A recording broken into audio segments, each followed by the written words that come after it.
Hi, Marco here, CEO and co-founder of Donut Lab.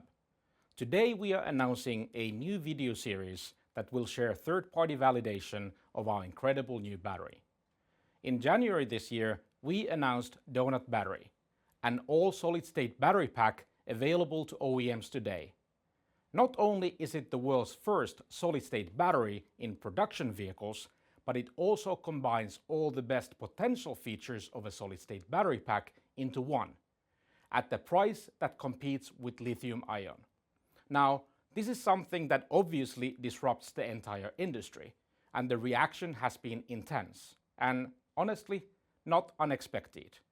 The internet lit up, media coverage turned into speculation, YouTube filled with opinions, and the comment sections full of certainty that this technology cannot be real.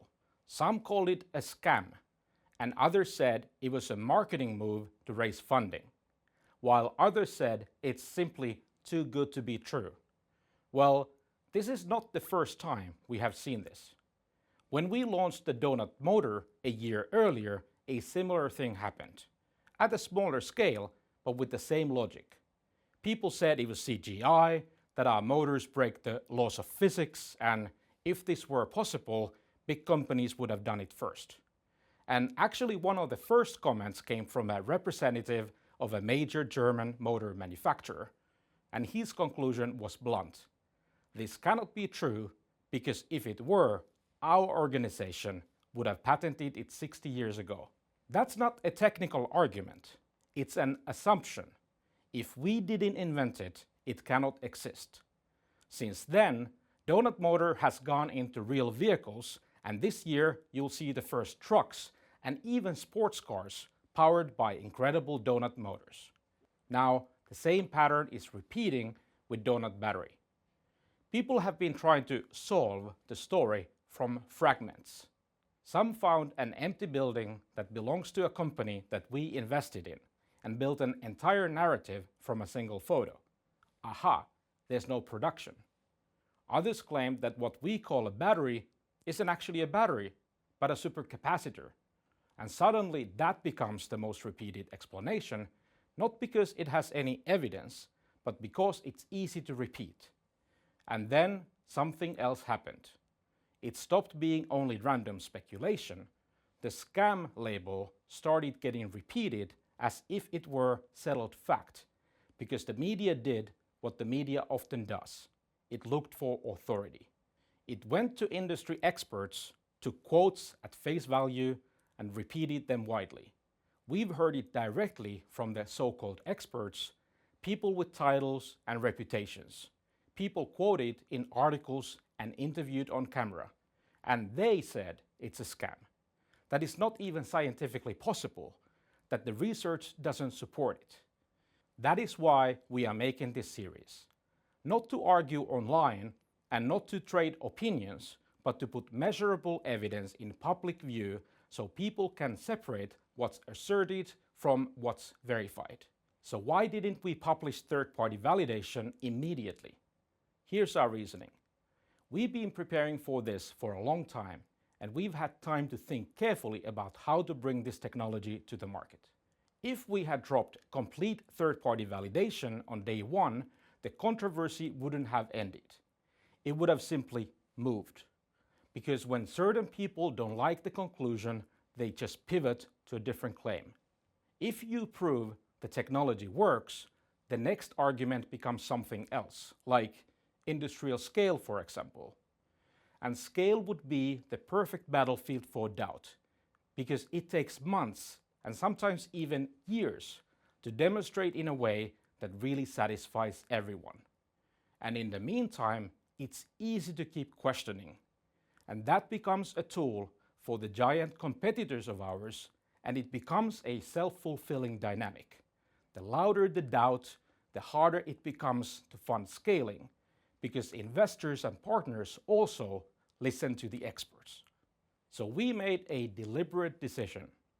We wanted the industry, especially the loudest voices, to go on record first. We wanted them to publish their certainty and to broadcast to everyone what they really think, which is, this technology simply cannot exist today. Because first of all, then everyone, even outside the industry, truly understands how mind-blowingly big breakthrough it is what we are bringing to the market, and what it can mean to the entire industry and even to our planet. But also, when we do show the evidence, you can already recognize the pattern that I described. You can see how quickly certainty becomes narrative, and hopefully everybody's less likely to be pulled along when the story tries to move again, mainly driven by people with direct or indirect interest in the issue. Now that's what this series is all about. We publish the claims, now we are publishing the evidence. We are doing it with a respected state-owned research and science center, a third party whose job is to measure, verify, and report. No opinions or marketing, just facts. And I want you to remember this moment and the headlines. Remember the certainty and the quotes from the experts. Because I can guarantee that when we demonstrate that the battery is actually real, many of those who said this cannot exist will not simply admit they were wrong. Instead, the argument will shift. It will go from technically impossible to, well, anyone can make a battery like that, but you surely cannot bring it to industrial scale. Or, if they use such and such technology in partnership with such and such, then surely it's possible, but not by themselves alone. And yes, there are interests at play. People build careers and research programs on certain assumptions. It's human to resist the idea that a group of outsiders change the game. And when it's about energy, when it's about industrial power, it should be no surprise to anyone that not everybody favors a fast transition. The resistance won't disappear when we present the proof. It will just intensify, because this new technology is a threat to the established players in the industry. Some of the world's largest battery manufacturers have already publicly called donut battery a scam, saying that the specifications cannot be true. Is that somehow surprising? If years or even decades of their work hasn't produced the winning technology, somebody has to explain why. And sometimes denial is the easiest way out. And at the same time, I can tell you, the investment arms have privately reached out to us, asking if they can invest. Now that tells you more about reality than any headline. It also says something about why venture capital exists. Big companies are often built to optimize, improve, and protect. They rarely make giant leaps. And then, from somewhere, a small unknown team shows up, together with other small unknown partners, and together they change the entire map. That is the story of Donut Battery. We will take you on a journey, step by step, proof by proof. We control the narrative, and we truly know how to bring this technology to the market. No, it's not a scam, and yes, it will change the industry.